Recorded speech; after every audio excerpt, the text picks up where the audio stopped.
ये है crime हिलोरे news. Delhi में स्पा और मसाज सेंटरों के संचालन के लिए जारी की गई नई गाइडलाइन।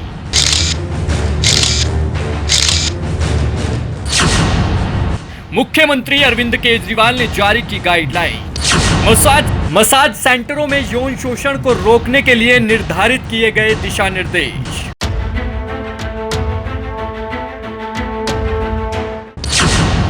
सेंटरों के संचालन के लिए नई गाइडलाइन में किए गए सुरक्षा उपायों के प्रावधान। देश की राजधानी दिल्ली में सरकार ने स्पा और मसाज सेंटर्स के लिए नई गाइडलाइन जारी कर दी है।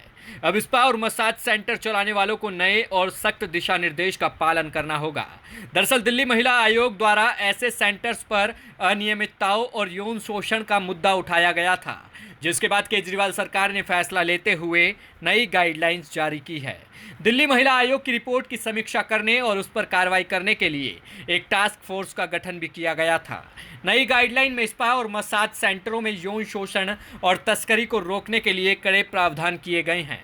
स्पा और मसाज सेंटर के परिसर के अंदर किसी भी तरह की यौन गतिविधियों को शामिल करना पूरी तरह से प्रतिबंधित है।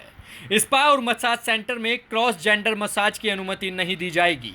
पुरुषों की मसाज के लिए सिर्फ पुरुष और महिलाओं की मसाज के लिए सिर्फ महिलाओं को ही अनुमति दी जाएगी। पुरुष और महिला स्पा सेंटर परिसर के अलग अलग हिस्सों में होंगे और अलग अलग एंट्री के साथ स्पष्ट तौर पर सीमांकित होंगे और कोई इंटरकनेक्शन नहीं होगा। बंद कमरों में स्पा और मसाज सेंटर को सेवाएं देने के लिए अनुमति नहीं होगी। स्पा और मसाज सेंटर के कमरों में लगे दरवाजों में कोई कुंडी और बोल्ट नहीं होगा। सेंटर में सेल्फ क्लोजिंग दरवाजों की व्यवस्था होना अनिवार्य है। वर्किंग आवर्स के दौरान मसाज और स्पा सेंटर के बाहरी दरवाजे खुले रखने अनिवार्य होंगे। सेंटर में आने वाले सभी ग्राहकों से आईडी कार्ड लेना अनिवार्य होगा। साथ ही फ़ोन नंबर और आईडी प्रूफ सहित उनके कॉन्टैक्ट की जानकारी एक रजिस्टर पर दर्ज करवाना अनिवार्य होगा।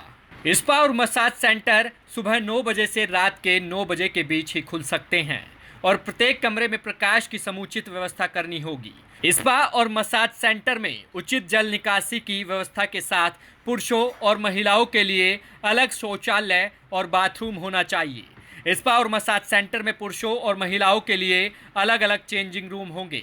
स्पा और मसाज सेंटर परिसर का उपयोग आवासीय उद्देश्यों के लिए नहीं किया जाएगा और ना ही इसके परिसर के किसी हिस्से में आवासीय संचालन किया जाएगा।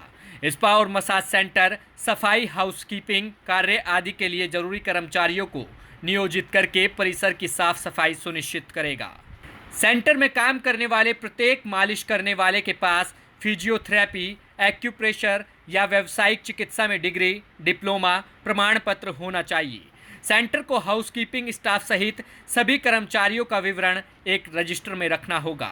सभी कर्मचारी ओनर द्वारा जारी आई कार्ड पहनेंगे और काम करते समय आईडी कार्ड दिखने चाहिए। बता दें कि 10 अक्टूबर 2019 को दिल्ली महिला आयोग की अध्यक्ष ने उपराज्यपाल को एक पत्र लिखा था, जिसमें दिल्ली के अलग अलग इलाकों में स्पा और मसाज सेंटर के कामकाज से संबंधित कई मुद्दों को उठाया गया था।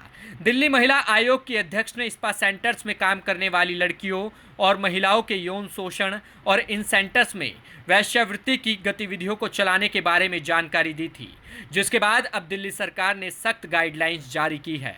क्राइम हिलोरे न्यूज़ ग्रुप काफ़ी समय से वे टू हेल्पलाइंस एनजीओ के माध्यम से दिल्ली के पहाड़गंज में चल रहे अवैध स्पा के विरुद्ध प्रशासन को जगाता रहा है। सूत्रों की माने तो अकेले पहाड़गंज में 400 से अधिक फैले हैं अवैध स्पा। लगातार खबरें दिखाने का हुआ असर। अवैध स्पा पर अब होगी सख्त कार्रवाई। हमसे जुड़े रहने के लिए हमारे YouTube चैनल को सब्सक्राइब करें और नई वीडियो की नोटिफिकेशन के लिए बेल आइकॉन को दबाएं। अगर आप ये वीडियो Facebook पर देख रहे हैं तो लाइक जरूर करें और ज्यादा से ज्यादा शेयर करें। धन्यवाद।